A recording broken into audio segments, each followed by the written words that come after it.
Konsepsi politik Islam dan realitas relasi Islam dan negara di Indonesia pasca reformasi. Sedikitnya ada dua cara memandang Islam dan politik di Indonesia pada masa lampau dan mungkin hingga menjelang dan setelah reformasi. Pertama, Islam merupakan format dan tujuan yang digunakan untuk melakukan pengaturan kehidupan bangsa dan negara secara formal, legalistik, dan menyeluruh. Inilah yang mungkin kemudian disebut Islam politik. Kedua, Islam merupakan salah satu komponen yang membentuk, melandasi, dan mengarahkan bangsa dan negara. Inilah yang kemudian populer disebut Islam kultural.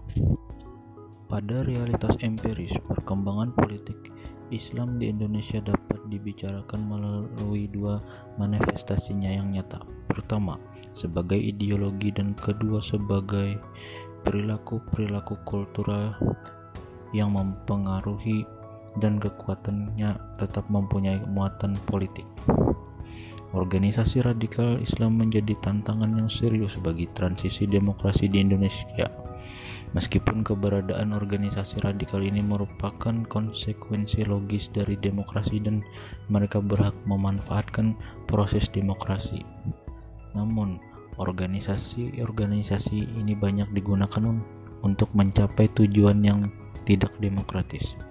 Kegagalan partai-partai Islam untuk memenangkan pemilu pertama di era reformasi ini memberikan dampak yang serius pada tokoh dan pimpinan partai Islam.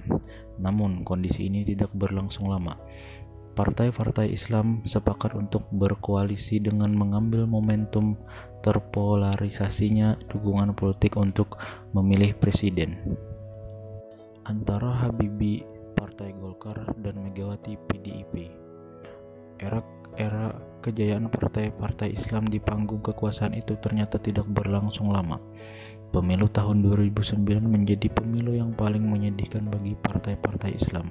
Kondisi ini semakin menguatkan banyak pendapat sebelumnya bahwa meskipun mayoritas bangsa Indonesia adalah Muslim, namun fakta itu tidak berkoalisi positif terhadap tingkat keterpilihan partai-partai Islam.